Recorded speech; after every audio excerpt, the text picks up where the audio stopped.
Hello, everyone, and welcome to episode 12 of the Mandarin Blueprint Podcast. It's me, Luke, and here, Phil. I'm here. I'm right here. Hello. He's there. And we're just going to jump straight into some updates on what we've been up to. It's been a very busy week this week, as per usual. Yeah. But one of the key things that mainly Phil's been working on is the words that have been, we're doing some serious updates as to how we present the words you're unlocking on the course. So do you want to tell them a little bit about that? Sure. So you'll notice, I'm pretty sure by the time this podcast is out, they'll already be in the level review sections of the course, which is that you'll notice that there are now pictures of the words that you've learned broken down into their word parts. So just nouns and verbs and adjectives and things like that. But it can be helpful when you want to come up with your own sentences, because one of the easiest ways to start outputting is to just write simple sentences. And writing is great for output when it comes to, speaking is obviously what a lot of people think of when they think of fluently communicating in the language, but just think about how much you text message and how important writing is for that. Yeah, I'd love to talk more about writing, but the first thing I noticed about when you showed me these things, because it's one of those things that I'm looking at it, and I said to you, like, well, this just shows them categorized what exactly they've unlocked. Oh, you've this level, like level 12 or whatever, you've unlocked this noun, this adjective. Now you know these number of prepositions, these number of verbs, these number of, and it doesn't have a direct function. Like, it's not like something you can actually just use to get better at Chinese immediately. But it's mainly there from a client's perspective, from you guys' point of view, as a way of sort of, it's just an extra thing to get you motivated. It's like you have unlocked this specific function in the language. We already give you some stuff like that. Like at the end of every level, or almost every level, pretty much every level, we give you a sort of progress chart based on like how many characters of the total amount have you unlocked and how many words and that sort of thing. So it's just an extra thing to gamify the process. And it's like not only have you unlocked this word, but it has this function. I think that's awesome. Yeah, and it gives you a breakdown of the different usages. So if there's a word that has more than one usage, that's important to know sometimes. Like, for example, Annie put this in there, and this isn't something that you need to know all that early, but we have the word fairly early in the course, 早点, which just means earlier, come over earlier. 你早点过来吧, right? It would mean like just come over a little bit earlier, right? But it can also mean a little breakfast treat. Because, you have 早饭, which is breakfast, and then 点. That's a great character, has a number of different usages. One of them is like a little treat. So technically speaking, you could say 早点. It's like a muffin or something like that would fall into that category. And you don't need to know that early on, but it's kind of interesting to see how the characters can work that way. But that's one aspect to it. The other aspect to it is that we're very soon going to be placing into the course something Annie's working on right now, which is a series of flowcharts to give you a sense of grammar so that you can write, right? The idea is that if you can write a sentence, and we're going to have these lessons that have a picture of a flowchart that give you a number of different words that you can fit into a structure. And, we could literally make hundreds of these, and, these are more like a sort of supplemental bit of sort of help for you. But what they're really helpful for is giving you some kind of Mad Libs type of ideas for how to make some sentences that are, maybe they don't make any sense, but they're grammatically correct. So you could say like, my cat really loves the planet Jupiter or something like that. Even though it's not something you'd likely say, it's going to be grammatically correct. And grammar is, of course, a structure more than it is the content. The what fills it is the vocabulary that you continue to learn as you move forward. But the structures themselves, you can replace words all through it. The key is you want to have it in the right order. So you'll just be getting more and more opportunities to output the language, and you can use the pictures of the different word types to go, okay, well, how can I make my own sentences with this particular structure? So that'll be coming out very soon. I can't wait to get stuck into those, because flowcharts, we've been doing this since day one, really, with when we used to teach pronunciation live and stuff. We would actually, at the end of the pronunciation unit, we would present them with some images. Yeah. Just random images like that are weird or funny, and then we give them a series of words, and we tell them the order, and they have to like piece together the words and then pronounce it correctly. And we're doing these flowcharts. Not only is it really great for you guys to actually visualize the grammar of the language, it's not always fixed rules. Like there are some choices and stuff you can make with Chinese, but generally, like, most of the rules are quite fixed. But you can have, we can like, that will open up all sorts of tests and games and activities that we can do. We can actually incorporate into the video course, like create more user-generated content that you guys have been sending, not just giving us your props or giving us your actors or your sets, but also saying what sentences did you make with this particular thing, and also like we can incorporate that into the video course as quizzes and questions.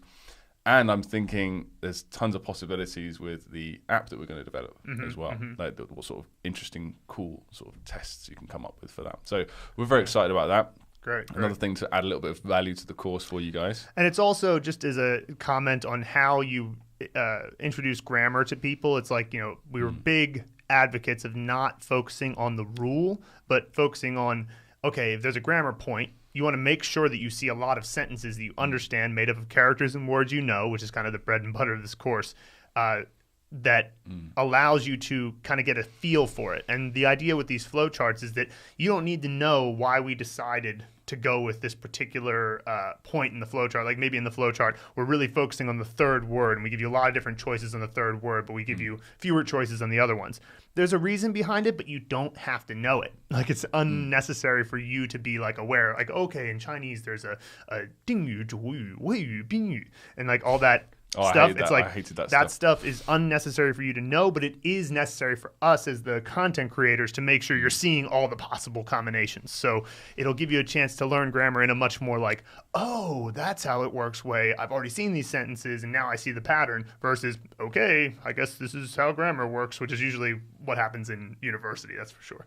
Yeah. So, cool. All right. So we wanted to start off the content of sort of questions that have come in this week with a question that has come up a fair few times, and we wanted to clarify it a bit and just go a bit more into what we're talking about here. So we say right on the front page of our website that you can learn 80% of Chinese in 3 months. And people were saying, like, what's the basis of your 80% of Chinese claim? Because it does sound a little bit like those, be fluent in Mandarin in 10 days types of things. But it's there is actually some hard data backing it up, and we thought we would just discuss it a little bit because it's the thing that people get confused about. They think it's misleading, and So but it's also not something that is, while it is definitely provable, it's also not something. We're not trying to, like, a lot of people can make claims that because of the way they worded it or something, it's technically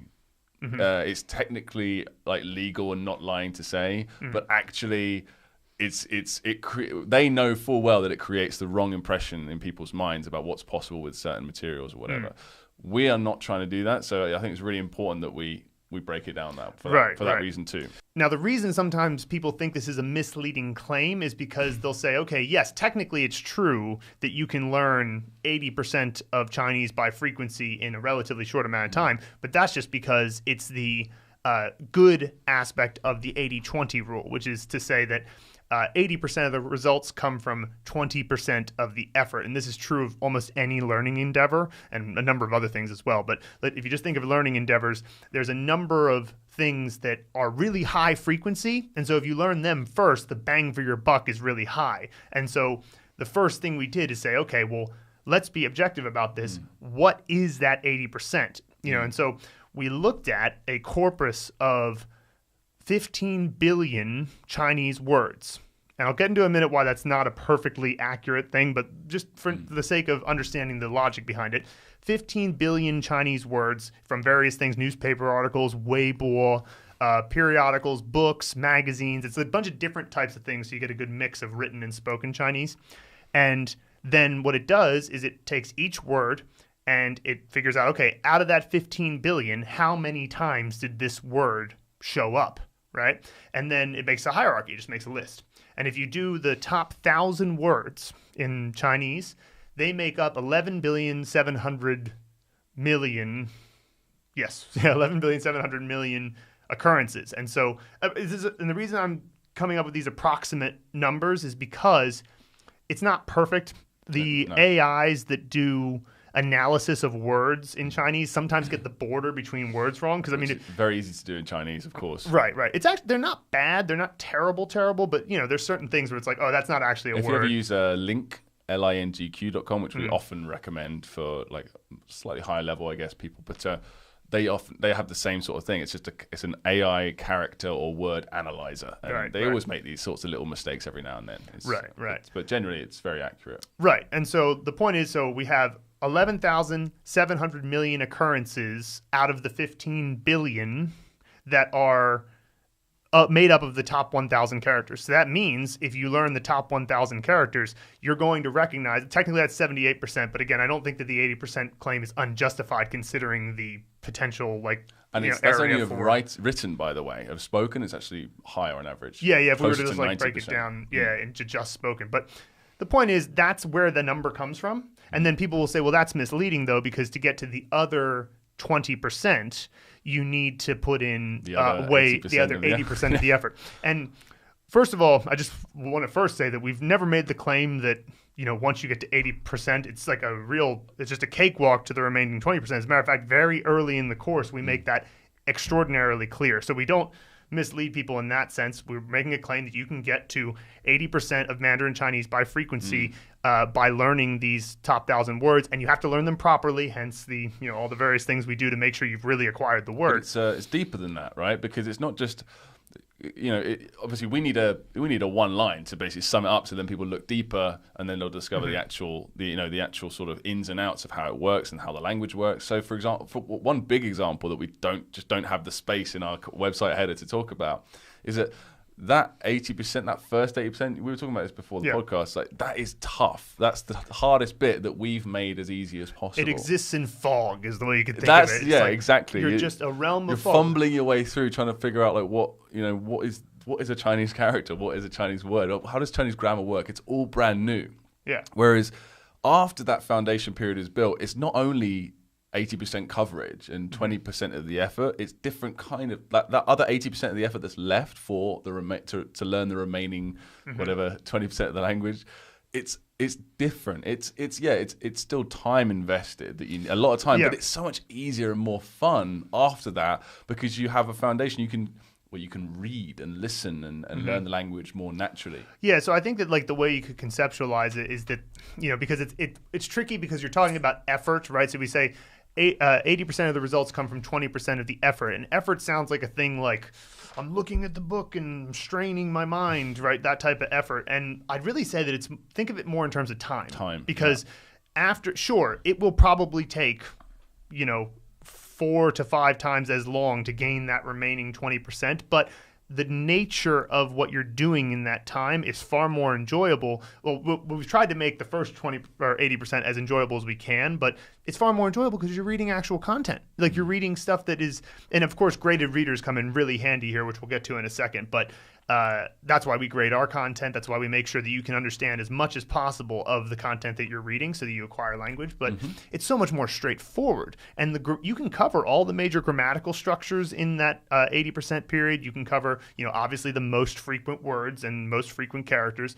And so the idea that, it's misleading, I just don't think that that's true. I think it's also misleading to make people think that after that, 80%, that it's going to be as difficult of an effort, of a strain on your mind as it will be in the beginning. That's like, it takes less time in the beginning, but it's hard and comparatively. And the 80-20 rule doesn't just apply to what we're talking about. Like this, it applies everywhere. And it's not always exactly 80-20. Sometimes it's 90-10, sometimes it's 70-30. But the idea that the majority of something makes up, the minority of something makes up the majority of something else is very common. So, for example, the vast majority of learners only need that 80% anyway. They just want to, they'll want to get to like a foundation building in Chinese. Yeah. And then they'll be like, okay, I'm good. I'm good for now anyway, at least. And I've got a basic grasp of the language. I'm going to, again, the majority of people probably make up that, right?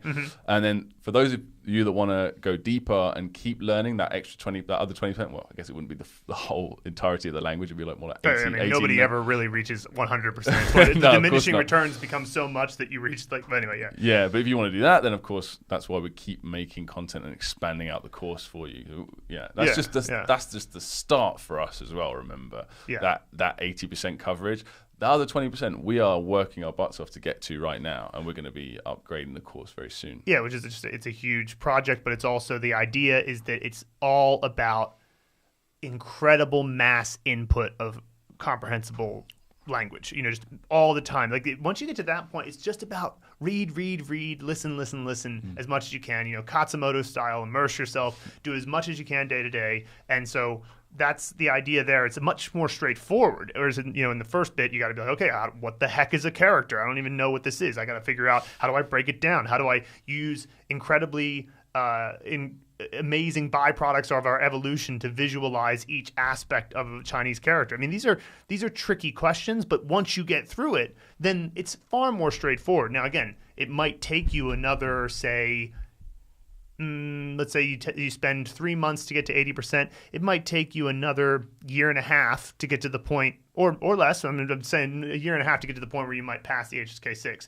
And sure, the HSK 6 isn't the end, but the point, it doesn't even matter really. The whole point is that you've gotten the foundation that will allow you to do what you want at that point. If you want to keep going, keep going. If you don't want to keep going, you'll be able to say basic things to people in Chinese. You'll be able to order a car. You'll be able to order food. Like you'll be able to do the things that are necessary, send basic texts and all that. So the point about this is that we hope you don't find it a misleading claim. We think that it's accurate. It is technically accurate. And, keep trying out the course. For those of you who haven't joined it yet, it is a free trial for the first 80 plus lessons. So check it out. And you really can learn 80% of Chinese in about 3 months if you were to spend about 3 hours a day on it. I mean, that is we still don't even know. I'm excited to see what the actual number, because that's a very conservative estimate based on, some of our live customers before we upgraded the course to be this streamlined and smooth.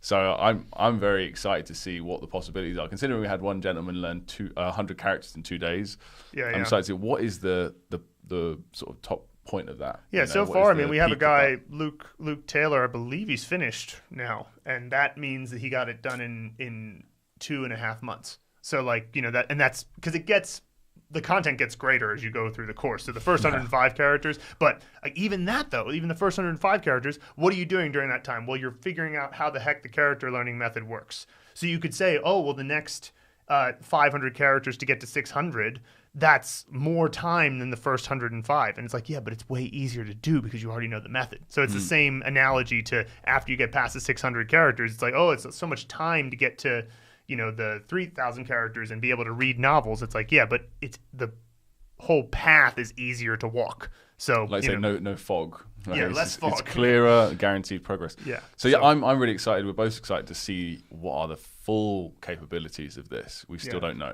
It's really exciting. It's really fun to do.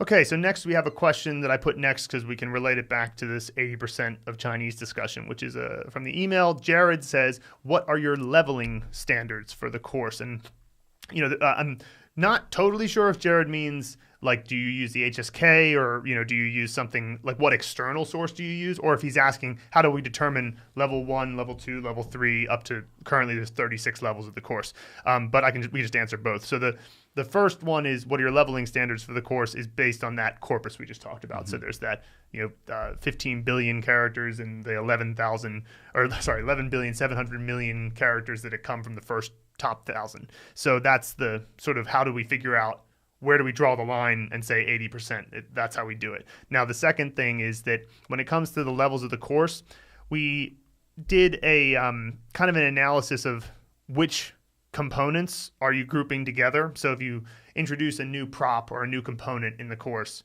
what set of characters will get unlocked that are amongst that top 600? And so we would tend to, at the beginning of the course, the first level's 5 characters, the next level's 5 characters, but eventually it kind of evens out around 50 characters a level. And we would just kind of draw the line in between two components. We wouldn't draw the line right at 50 because then you might have a level shift in the middle of a component. So we would just go, okay, around 50 characters, where does the component shift and where do we introduce a new component and start a level that way, which is always a good way to do it. If you're imagining you're starting a level, here's a new component you've never seen before, fresh, you're ready to go. You've done your review of the previous level. And we decided to start off with 5 characters a level, I believe. And then after a few levels, we increased it to 10. And then after, I can't remember exactly how we did it, but it was 5, 10, 15, 20, 25, 30, sort of gradually increasing the size. Yeah. And then we kind of just drew the line around 50 because we didn't want the levels to feel like, going through one level is such an insurmountable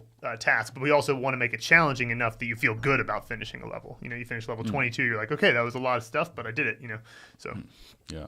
cool. Right. Nice. So that's a bit about our leveling standards. And speaking of the idea of trying to kind of make sure that you're retaining the information, and so you can confirm that you indeed have acquired the characters, have acquired the words. This is an email we got from Chad. So he said, quizzed myself this morning. Without using Anki and being shown the character, I was able to recall both the Chinese and the English at a 95.2% rate, which is basically what he's saying is that Anki, or spaced repetition software in general, the research shows that if you do it based on the correct sort of the best intervals they could come up with based on 100 years of various experiments, it tends to come with a retention rate of between 90 and 95%. And so he quizzed himself without checking Anki in the morning and came up with a 95.2% rate. So the first thing to note about this is nothing's perfect, right? You're never going to remember everything that you put into Anki, but 95.2% is pretty great, right? And that 90 to 95%, that's based on, I don't know what sort of, what they actually put on the flashcards to test that. But our flashcards are made in a very engaging way, and obviously you're recalling with images and audio and personal connections, and also the method you're using, for example, for the hands moving method, the stuff you're imagining is very memorable in itself. So maybe on average, we'll be able to get them up to a higher than 90% or 95% on average recall. Which Chad is just sort of, but don't expect that of yourself. But yeah. So continuing, he says, I'm at 84 characters currently, and with many of them, I no longer require the movie scene. There were some that took a minute, and I had to use the movie scene for a piece or two. There were 4 where I was dead wrong, and it's been pretty much the same ones. So I'll just make a new scene for them. I was a complete beginner when I started and had never used or even heard of memory palaces before. So currently, your claimed rate of 90 to 95 retention is holding. That's great. Obviously, it's an N+1. It's just Chad's experience, but I'm not surprised. The spaced repetition software side of it is the most heavily researched aspect. That's why everybody uses it. And that's how we've made the guarantee. It's like, as long as you follow our instructions, you use Anki or whatever flashcard system we end up applying to the app later on. You will be able to retain it. Yeah, everything about Anki. Now, how fun it is to recall it and how easy it is to recall it, that's another thing. So that's down to our methods, right? Yeah. So let's talk about a couple things that he said here. One of the key things that I mentioned is like, I no longer require a movie scene. And we've mentioned this a couple of times in previous episodes, but I just want to reiterate that this whole system that you guys will learn, again, if you're not a customer, you can just go and check out a free trial to understand this memory palace system. But it's very elaborate, at least it seems that way at first, right? So you've got like 55 actors you have to choose and think about, 13 locations, not all chosen at the same time, gradually throughout the course. But again, it's a lot of stuff, and then the props, and then the hardest part, or the hardest part for beginners, is like creatively bringing it all together and representing the keyword connection, the meaning of the character. It all seems so elaborate. Like, do I have to do this every time I recall it as well? And it's like, yes, at first, but the method is purely there just to get the character, or later on the word and grammar points and what have you, into your long-term memory faster and keep it there longer and easier. And require less effort to recall because it's just so memorable. That's it. And once it's in your long-term memory, it's now a part of you. Right. So you know that character. You don't have to think about Marilyn Monroe in your grandma's bathroom, like dancing around with something. Yeah. It's just that character now.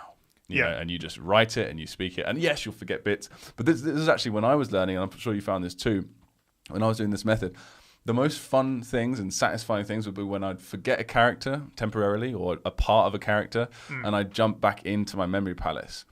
And sometimes I wouldn't even remember I'd forget the pronunciation, but I was like, I knew it had like an EI. So I'd just go into my EI place, and I'll think of the props that are associated with that character, and then it will trigger some neuron connection. And I'll remember the character somehow. That happens all the time, which rote learning doesn't offer to you at all. Bang, like there's no reburned into your memory again. Right, exactly. And it's in the ways that are most evolutionarily developed. So visual memory is great. The real key to remember here is that it's a bridge to get to the point where you acquire the words and characters naturally, because Chinese has this major problem for beginners that other languages don't have if they have a Roman alphabet, which is that you can't just start reading early and acquire a character that way. Like if you see a Spanish word in text like 20 times, you'll probably acquire it and not need to, and you'll never need a mnemonic device because you were able to see it. You may use some, but you don't necessarily need it. But in the case of Chinese characters, you need to learn a bunch of characters before you can even have them in basic sentences, much less paragraphs, much less, graded readers. So the point being that because that's the case, you need something to bridge the gap, because you'll forget things really quickly if they don't connect to anything you already know, which is hence why we have the whole memory palace. It's supposed to relate to your past experiences and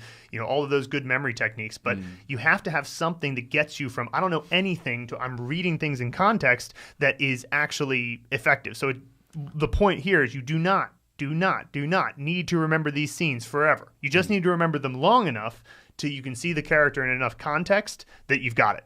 In the same way you've got a new vocabulary word in your native language. And that brings me on to something else, which is, again, I can't help but keep referring back to the Pareto principle now, the 80-20 rule, because we keep talking about it. But it's like Anki itself or flashcard software is probably 20% of the results. 80% is the actual method of learning. So in terms of overall retention of information, the learning method is 80%, let's say that. Yeah. And Anki is just a reviewing tool, it's 20%. So if you just use Anki without a fun or effective method of learning, you're just rote learning. You're just shoving information into your head, and you will keep it there. That's how I did it on Memrise. I didn't really spend much time creating the mems. I just smashed those digital flashcards every single day, and it stayed there, but it was all hollow. It was empty information. Essentially what we're saying is that Anki's effective even without these good memory techniques, but it's fun if you have good memory techniques, and the memory techniques themselves make it all the more likely that between the flashcard intervals that you'll remember. And you'll look forward to doing your cards, which is very important. So there was another thing that Chad said here that I just thought was worth commenting on, where he said so there were some that took a minute or two that I had to use the movie scene for a piece or two to remember. So that was just compared to not even needing the movie scene. And then there were 4 where I was dead wrong, and it's pretty much the same ones, so I'll just make a new scene for them. And this is the beautiful thing about using mnemonic visualization. Like, we actually saw somebody on Chinese forums the other day trying to defend rote memorization. And I was like, oh my gosh, I don't even know what to say, because it's like, you can't do that with rote memorization at all. You can't go back and recall the room you're in and see the objects that are in the room and have it trigger all the previous things that you made in that scene.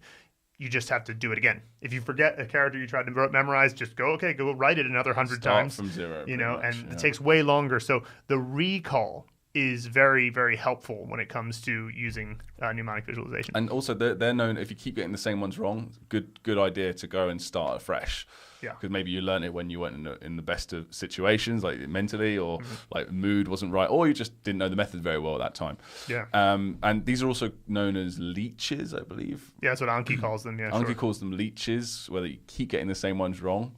So, and don't, it's very common for people just to just ignore them then, because it's more effort. Yeah. But yeah, go and address those early, nip it in the bud. It's a good idea.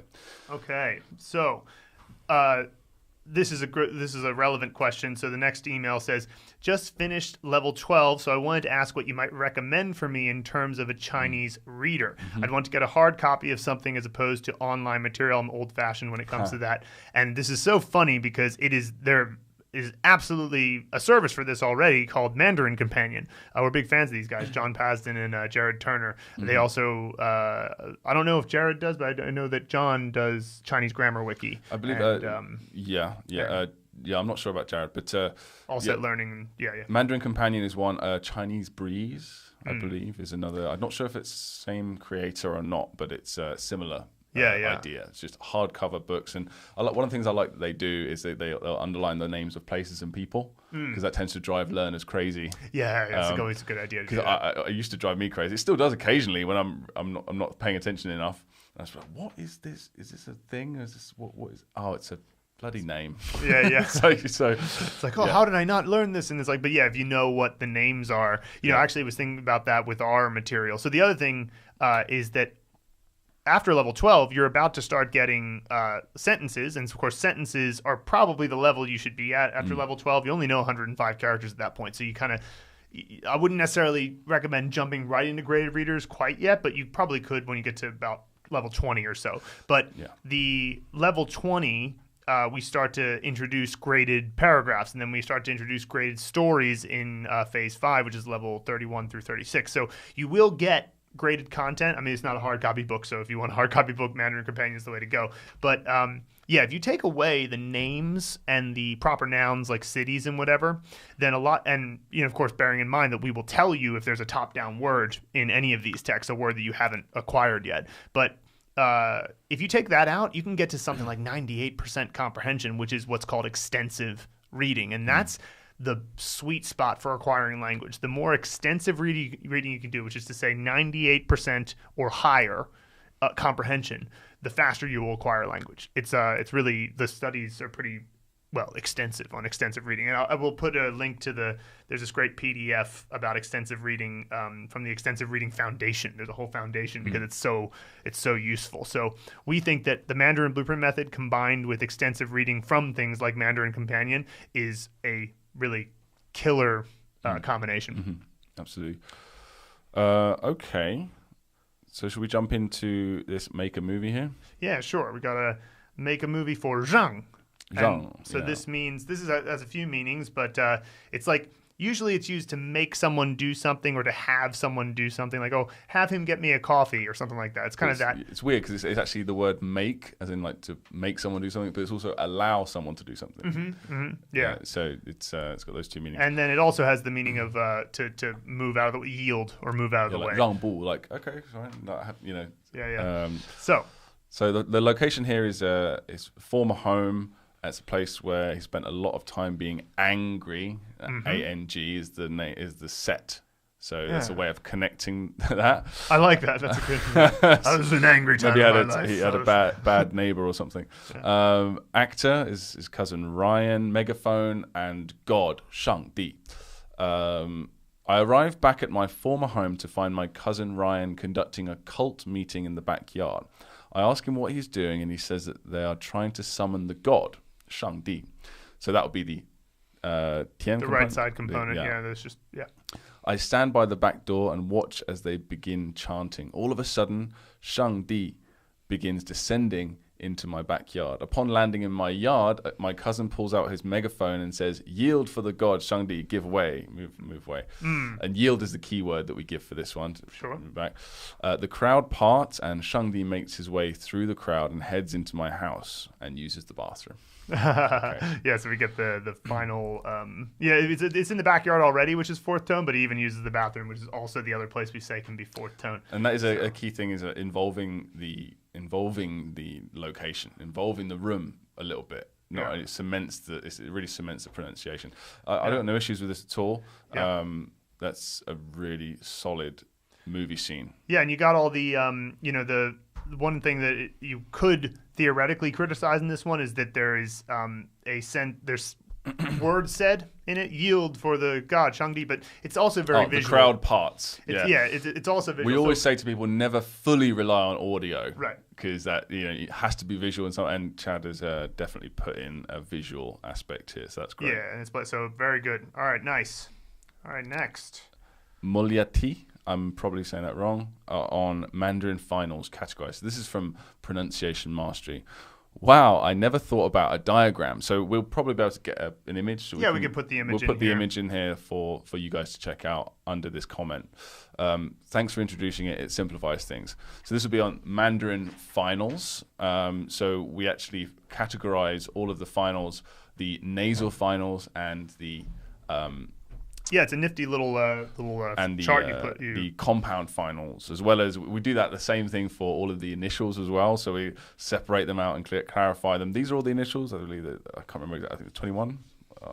Yeah, and we categorize them into 3 different groups, and we do that for problem initials. And it's a very systematic breakdown of everything pronunciation. So I'm glad that MULYATIH found that useful. It's quite pleasant to look at too. You can kind of try out different things, and I mean, because Mandarin pronunciation does have a few weird exceptions, I would recommend make sure you've seen the videos explaining each final. But once you have, going back to that chart and then going through and just reminding yourself of the various rules is really helpful. And part of me also sort of was a bit relieved because I spent a long time making a lot of those, making a lot of things in Keynote.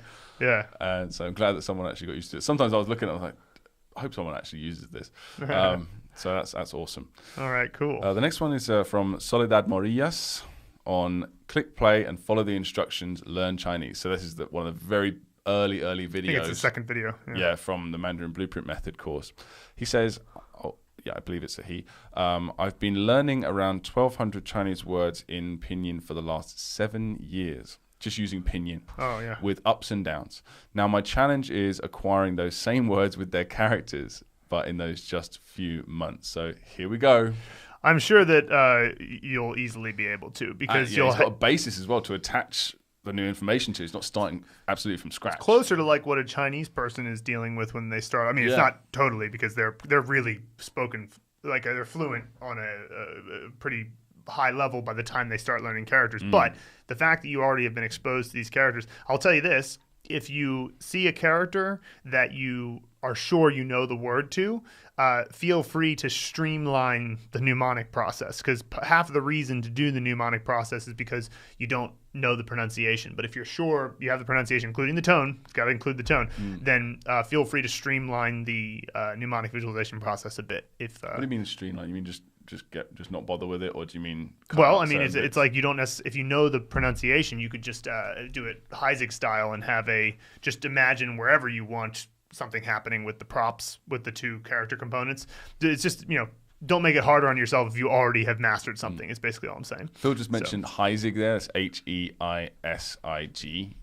He and Dr. Richardson created a book called Remembering the Simplified Hansa, and that was one of our inspirations for this entire system. Yeah, absolutely. So like they didn't do any pronunciation mnemonics, and it worked for us, but of course the big problem with it is then you would have to go through the entire thing again and learn the pronunciations, and that's obviously very inefficient. So we fixed that with the Mandarin Blueprint Method. But they would I remember, it's funny to think about it now, like where do these things take place in the Heisig method? Like that's one thing that's strange for me thinking back on it now. Where did everything happen? I don't even remember what I used to do, because he didn't have a room or a place you're supposed to be. So I would just be like, I guess it's just happening in front of me. Like, one of the key things about that was he had so much. It was groundbreaking, that book, because it paved the way for so many people like ourselves to develop it. First non-roach way of learning characters. Everyone knows it has weaknesses and stuff. I don't want to go on about those, but it was he sort of touched on the idea of mnemonic visualization, but he didn't harp on the idea like we do of actually imagine it happening. At least I don't remember. I hope someone doesn't find out I'm misquoting him, but because there's a whole introductory part, and I read it quite detailed in quite a lot of detail, but it doesn't say, okay, now imagine you're here, or imagine you're actually imagining it. He usually just describes a story, right, for the first few hundred characters, and then just lets you do it yourself. So there's a lot of, I feel, untapped potential about the power of mnemonics in that book. Right. But hopefully we've solved it. We have. I'm confident. All right, cool. So next. Pamela Baldwin on Set the Scene. That's where we ask users to choose a set, a real location from their lives to attach to a final. One of the 13 different finals that we have in this method. You guys are making me feel confident in myself. Well, that's nice to hear. I'm starting to understand the relationship between characters and words now. Thank you. Yeah, absolutely. I can see that, because that's one of the things, for me, it was a surprise when I started to understand just how consistent Chinese is. And you have to learn some characters and see them in a lot of different words before you start to get it. But you start to see, oh, this is so simple, like how words are constructed. And so it's like a relief, really, is what it feels like, because you're like, oh, okay, well, if I get to the hard part of learning characters, learning lots of words will be very simple. And also, going back to that 80-20 thing, when you have a foundation for how words are structured, which again, you don't have at the beginning, you're in a fog, right? But when you reach the 80% point, you have a very good idea of how words are structured. You see a new word that is the same structure as the, say, 300 out of the 1,000 words you already know. You quickly acquire it. And then you see it in a sentence, or you see it in a paragraph, and you quickly acquire it. So the idea that it takes, it's so much effort. No, it's not. It's not much effort at all once the foundation is built. And the next one here is from John Hay on character number 127. So he's making really good progress there. Great. Tu, which I believe with fourth tone, it's to vomit. Yeah. So with 吐, it's the third tone is actually spit or phlegm, sort of, or to spit rather. I believe. Don't use that one very often, thankfully. So it's a word that's when we've unlocked a character or learnt a character using the method, and it's actually also a standalone word, like a simple verb or a simple adjective or whatever, we'll tell you. And he says, I find that rather than having sentences nicely formatted and presented in PDF form, it helps to copy them personally by hand, writing them out. It takes a little bit more time, but it is time well spent, obliging me to review each word, its pronunciation, and the sentence structure whilst copying. From my own teaching experience, the more effort I put into preparing scripts and handouts, the less they are read. The pupils, albeit in my case, the more or less motivated children, seem to feel that by having put the material neatly into their files, their work has been done. That's interesting. And from an experienced teacher, I'm sure he knows what he's talking about there. Well, so if you want to write down the sentences, maybe it'll work for you. It's not practical for us to do that. Like I thought about this earlier, and it's not practical for us to do that, but you can by all means do it if you want. The reason why it's not practical is because,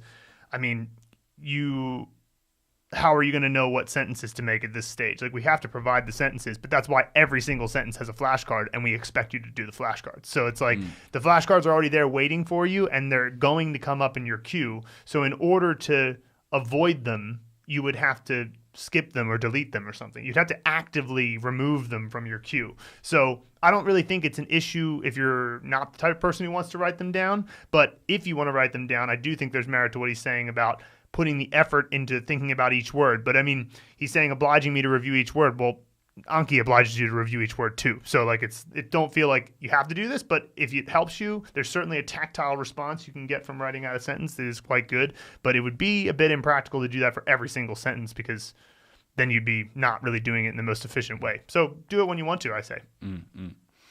Okay, and net visage or visage on character number 31, meaning second, or one of the meanings is second. It's a make a movie lesson. So it's where we actually make the movie, where we learn the character. He said, he asked, what's the difference between and DR? So means second, and DR also means second. It's the ordinal number, first, second, third, etc. But does mean second, but it's far more formal. You see it's actually representative of the second heavenly stem. Second heavenly stem, yeah. So you'll find it on things like exam questions, contracts, like the first party, the 甲方, and the second party, the 乙方. Other players. There's a bunch of other different situations you'll see it in, but usually it's that sort of thing. Yeah, only written. I've never heard anybody say. I guess I've heard somebody read 乙方, on a contract. Only written, yeah. Yeah, it's only really written. There is a distinction that's worth making here with written and spoken. Like, generally speaking, spoken Chinese should never be used in formal writing ever. Right, like that's kind of the rule there. You can use written Chinese in speech, but you're going to sound really formal. But there are People formal like occasions. To do that, and it sounds awesome in certain situations. It's really appropriate to sound a bit formal. It's just important to recognize that it's not a rule that you can't use written Chinese in speech. Just be aware that if you're in a context that's very casual, it's going to come off really strangely. So DR is just the way you would say it in speech, and also. That naturally kind of leads to the question, well, then why are you bothering teaching something that's so formal and weird? Well, if you look at in the show notes or on YouTube, it's a very simple character that's a major component in other characters. So of the 592 characters in our course, only about 500 of them are the top most frequent. The other 92 are characters we teach in order to teach other characters more quickly. And they will come up, and they will be necessary. They're just not necessarily the top 500. Yeah. Okay. Chad RESSLER on character number 88, 谢 as in thank you, 谢谢. It's make a movie. So here's his movie for that. The location is father-in-law Ed's backyard. Actor SH꽤N, it's a female, 谢, and the props are megaphone, xenomorph queen, no idea what that is, He talks about that later in the props Oh, section. cool. Wheel width caliper, so some sort of tool. My girlfriend and I are visiting her father, and we are all hanging out in the backyard visiting with family. I was recently able to tame a xenomorph queen who is now a family pet. Her father wonders what the diameter of the queen's head is, and I tell him I can measure it, but the family has to follow some directions so we don't startle her, and she kills everyone. My father-in-law hands me a wheel width caliper to measure the queen's head, and I stand behind her and wait. My girlfriend then issues directions through her megaphone on how to behave around a xenomorph, and then says, "Thank you for your cooperation." Good. Again, audio, right? So if that was just audio, she's saying, "Thank you for your cooperation." That's not going to be very helpful, right? But I'm very confident that Chad wouldn't have just imagined that. I'm sure she's showing sort of that deferential sort of gratitude in her body language as well. Thank you, and everyone's like, no problem. In Chinese, you won't be able to see this in the audio version, but in China they'll do this a lot. They'll say, yeah, that's the thing that they'll do, and that's very visual. So if you happen to have some experience in China, you could totally use that one too. But really, there's a lot of different gestures or facial expressions you might imagine when somebody is expressing gratitude. So that can work quite well. Yeah, nice. And that is a tough one as well, because it's more tough, I guess, because there's three components to it, or props in this case. So it's more to think about, but he's handled that very well. As long as the positioning is good. So we've got, from your perspective, it'll be the megaphone here, the xenomorph queen as a body, I guess. Yeah, and then the twin, what was the thing? The wheel width caliper. Wheel width caliper on the right. So that's nice. That's really good, really good. Cool. Next we have Robert Carver on character 204. This is cool. So he said, this one was a bit serendipitous, so I had to share. My ZHÜ character is the Robin Williams voiced genie from the Disney movie Aladdin. I love that we have to clarify that now. So that's a fictional character because we have the oo sound. So genie, zhuŌ, right? So it makes sense that he picked the genie for that one. That's a great choice. So that's his actor.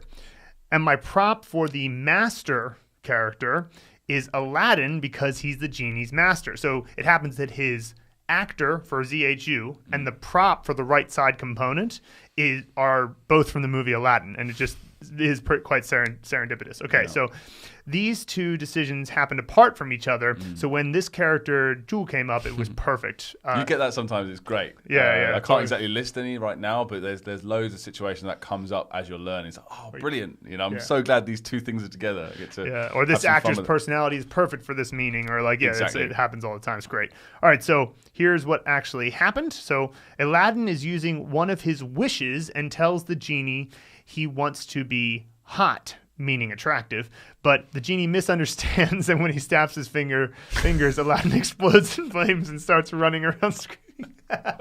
That's great. Hey, remember, they're cartoons. All right, so genie gives a Robin Williams yell, turns himself into a giant pitcher of water, which is the left side prop, and pours the key word himself into Aladdin to put out the flames. I watched that movie so many times as a child that imagining this scene is instantaneous. And that's exactly, among many things to talk about, that is one of the key things. Like, choose actors and props and sets. Take your time choosing them. You don't have to rush. Choose things that are meaningful to you if you can.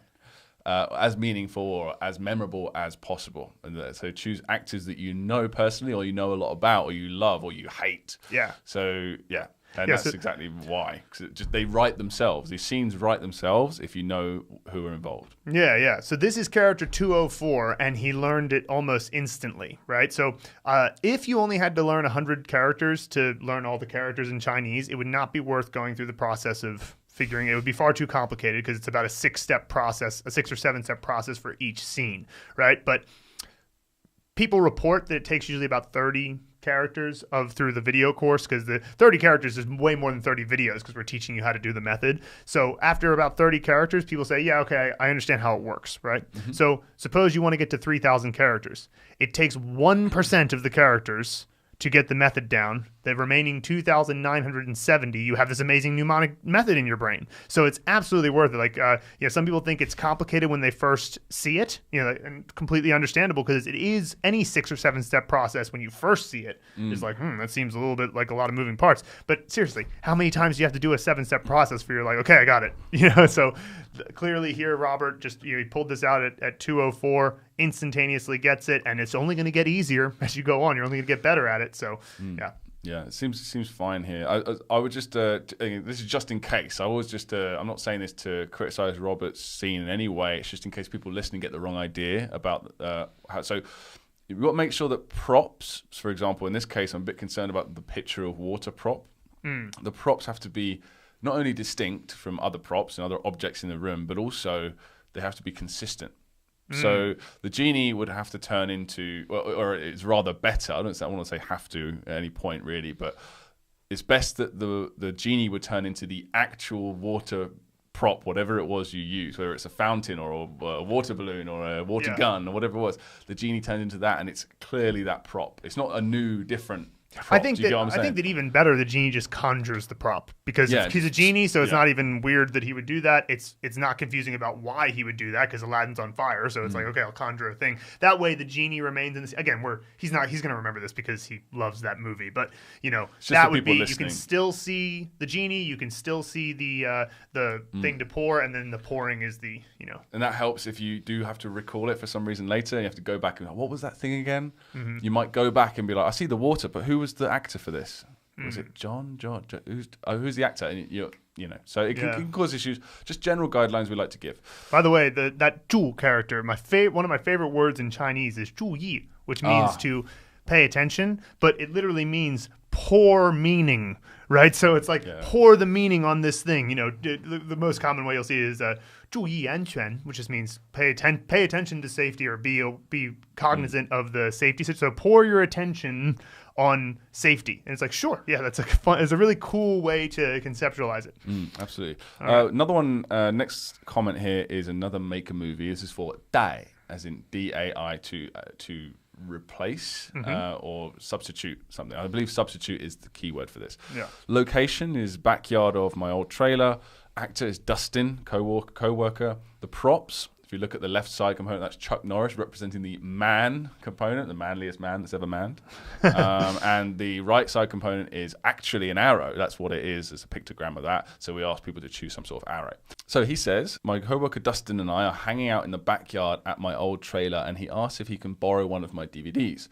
I recommend one of my Chuck Norris movies, but he wants to borrow The Substitute with Tom Berenger. I haven't seen that one. He then starts talking about how Tom Berenger's character in the movie is tougher than Chuck Norris. All of a sudden, Chuck Norris comes out from the neighbor's house and tells Dustin to go get my DVD of The Substitute. He then forces him to hold it up as he shoots an arrow straight through the DVD. Crying, Dustin asks if he can borrow The Substitute too with Treat Williams instead. That's the main character in The Substitute too. I haven't seen either of The Substitutes, but that story made me laugh. So even though it's a little bit, there's a couple of areas where you might go, are you going to remember that this was about Tom Berenger if he's not actually in the room, in some way? But I still think it's pretty funny. So you'll probably remember just because it's humorous, right? Yeah. Chuck Norris goes, how dare you suggest?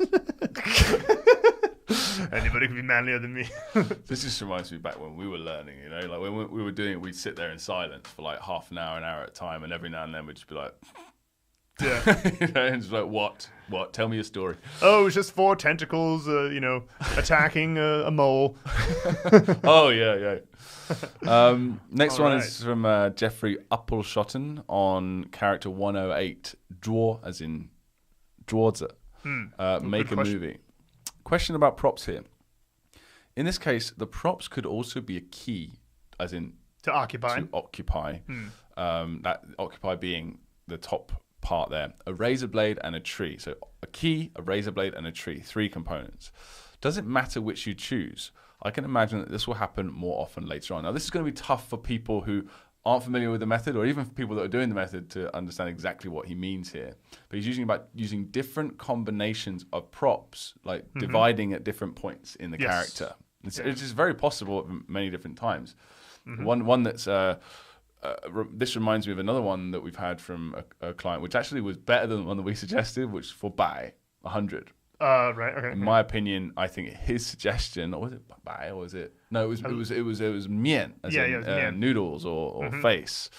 I can't remember exactly what we suggest, but his suggestion was like, oh, I don't really see the 3 props that you're talking about. I see these 3, and it still works logically. So yeah. Well, I mean, remember what you're trying to do is write the character down accurately and recognize it. So if the props that you pick help you come up with that, then that's fine. Because what happens later on, a significant amount more, is that 2 props will like share a stroke. For example, they'll have like just one. The left side stroke of one prop is the right side stroke of another one. Ka. Yeah, ka is an example there. They share it's either the top of xia or the bottom of sheng. That's a good example. Now, this one, we originally suggested magic wand, sun, and tree. He's saying, what if I put the razor blade in between that section of the key, or to occupy, which last week we had Iwo Jima. The Iwo Jima model is an example of occupy. He has a key as an example of occupy. That's fine. And then he's saying put the razor blade right in the middle. If that makes the scene easier for you to imagine, then do it, because all that matters, I would say the positioning of the razor blade is really important in that one. You want to make sure the positioning of the razor blade's right in the middle of the key. But other than that, it's like, do the one that's going to make you remember it more easily. And if it turns out that because you use those 3 props, you're having trouble writing it correctly, which I highly doubt, but if that turned out to be the case, then okay, try different props. But that's perfectly fine. And if you ever realize that, just remember, it's all about, did you write it down correctly? And if you did, success. So great. Yeah, excellent. So we've got 4 casting calls in a row here. Casting calls where we ask the client or user to choose a person to represent an initial. There's 55 in total, 4 different categories: men, women, fictional, and kind of I was thinking for wild card categories. Yeah, exactly. Yeah, I was thinking of future iterations of the course. Maybe if we can update it later, we just call this the wild card. You don't have to. It doesn't have to be gods. It doesn't have to be world leaders. It could also be rock bands or anything, or communist leaders or whatever it is. Anyway, that's something for another podcast. But the first one here we've got for Mu, as in MU. So that'd be a fictional casting call. Moon, Zhang Ziyi's character from the Jet Li movie Hero. Oh yeah, that's a really popular movie, eh? Yeah. Yeah, so character there, good. So next one. Good. I got another one for E, second, we talked about earlier. So that would be YI. So anything with the EI sound would be female. So that's Yang Mi. Quite popular if you watch Chinese dramas and fits the Y. I actually don't watch it. My fiance does a lot. But, yeah, well, that's a good one to source for YI, because YI is a bit tricky. When it comes to female names, you can either pick one that starts with Y, like Yoko Ono. She's the one that I wish I had used. When I thought of Yoko Ono, I was like, oh, she would have been better. But there's a lot. Otherwise, you have to pick a name that sounds like E, so you have to maybe have an I name. And there's not that many. Indira Gandhi was yours. Mine was Idina Menzel, the Broadway actress. It gets a little bit tenuous. So if you happen to know any Chinese actor that has a Y at the beginning of their name, then that'll work. Yeah. Another one from Kai, character 69, Fu. So it's a U, so that'd be another fictional actor. Kung Fu Panda. Yeah, brilliant. Great one. Yeah, and so I love that this is happening, these user-generated things, because we're not going to think of everything. Of course not, especially in the fictional universe. Jeez. Yeah, it's endless. So hopefully, if anyone's listening, you haven't started sharing anything, like your actors, sets, movie scenes, whatever you want to do, share them with people. It really helps people. Yeah, and it's great for us as well. It's awesome. Last one here from No Name on character 108, Zhuo. So that would be Zhu. That would be another fictional. Junior from the Cleveland show. Yeah, sure. Yeah. Great. Hilarious little character. Yeah. So the fight will end today by talking about a few props that people picked. And we actually already touched on the one that Chad picked, the Xenomorph Queen from the movie Aliens. So I think that we should do the props earlier. So Xenomorph Queen, that's what she is. Okay, yeah, of course everyone knows that. The Geiger alien thing. And in the future, we'll do the props earlier in the podcast, so then when they come up later, we'll know where they came from. But yeah, like that movie is I scared the crap out of me as a kid. That was one of the movies. Like every kid has a few movies they probably saw a little bit too young. For me, it was Aliens. 2. I saw it when I was like 8. My granddad showed me it. I was like, why'd you do this to me? And so that I think is a great one now. All right, so Julian Laffey, character 234. Julian smashing it. Yo, as in his right hand. We chose. That's what we suggest anyway. We suggest a right hand man. So anybody who's sort of a right hand man. Anyway. Yeah, to Jesse from Breaking Bad, and that's what we inspired us to name this podcast. I can picture the yellow hazmat suit and gas mask on top of the head. Awesome. Yeah, that's excellent. Excellent. Yeah, Chad Wrestler on character 93. Me. Yeah. So I'll pick a prop because we actually use I as a prop in other characters. I believe 2 other very common characters use it, like including Hungry. And he's chosen the Greek god Narcissus. Yeah. So. Anyone knows Greek? Narcissus. So he was obsessed with himself. Right. So literally where we came up with the term narcissist was that story. So it's like, that's perfect. Exactly. Yeah. I'm almost sad that we didn't think of that one. That's actually a really good one. Yeah, that's great. Sydney Green on character 229. Pick a prop. So the prop for this character for me is a cowboy with his legs rather bowed in the usual cowboy stance after being on a horse for too long. Sure. So she means West. So, the Westerns and cowboys makes perfect sense for that. And I like that. I can imagine that too. That sort of bowed-legged type of guy there. So totally. So great. So that was some pick a prop suggestions and casting call suggestions. If you put your suggestions, in the course, it'll help other people. We'll make note of it on the podcast and, and let you know if perhaps this may be not a good one. But so far today, it was all great choices.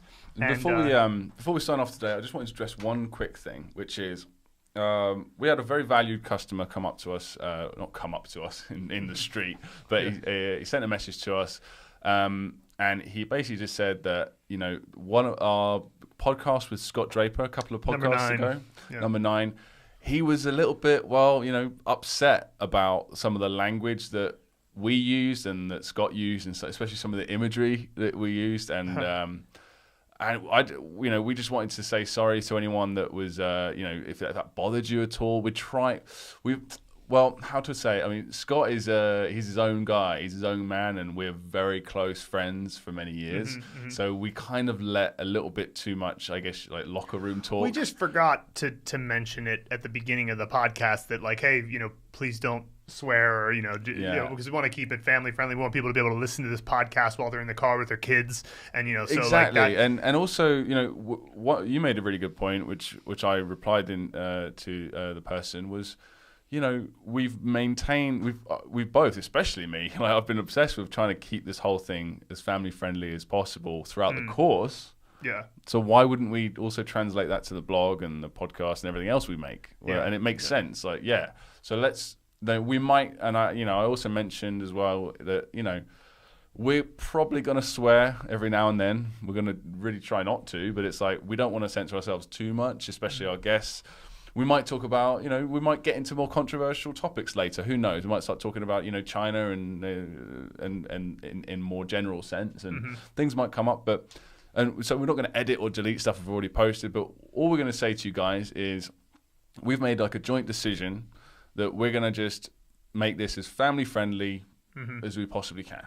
Not without trying to stifle any creativity or anything like that, or censor ourselves too much. It's like, that was genuinely Scott, and if you listen to that podcast, it's a real, like, he's a great guy, and like overall he sort of missed the sensitivity to that, but we also didn't take responsibility enough at the beginning to tell him that, and so we're going to make sure we do that in the future with guests, and we don't want to set a precedent of deleting things if we make a mistake. Everybody makes mistakes, and we'll try to improve in the future. But one thing to remember too is that when you're amongst friends, especially, sometimes, you can fall. And I also did a podcast with Scott before that was not about Chinese learning, and we did not censor ourselves in any way. It was just more of a discussion show, and we decided at the beginning we weren't going to be family friendly. So I think he maybe even fell back into that old pattern because we used to do podcasts together. And there's that. And then, of course, we've been living in China for so long, and when you live in a country that where the native language is not English and you're speaking English with your friends, you tend to be a little bit less aware of whether or not what you're saying might be offensive to somebody around you. And, not to say that we're just like swearing all the time or being gross. I mean, a little bit, but anyway, the point is like, we don't, you can sometimes forget, we haven't been in a Western country for a long time. And, when you're on the bus, you do have to kind of pay attention. You don't want to loudly be talking about things that, are gross or whatever. So sorry about that, but we will be focusing on that in the future for sure. So that about wraps it up for today. So thank you again very much for listening. And free trial of the course now available. 80 plus videos for free. No credit card information required. Yes. That was a change that we made since the last time we recorded the podcast. And so you can see the link in the show notes. Just go to the mandarinblueprint.com/the Mandarin Blueprint Method. You can start your free trial there. And before the platform required you to still put in your credit card information, even though it wasn't going to be charged for 10 days. Some people were like, well, I don't know yet. I don't know if I want to do it. Well, no worries. You can now just sign up directly. And of course, the Pronunciation Mastery course is still free. Whichever one you sign up for, you'll get the other one too, because they're both free things. So check it out. And thanks so much for your support. Any other questions, send to our email, support@mandarinblueprint.com. And we'll see you all next week. See you guys.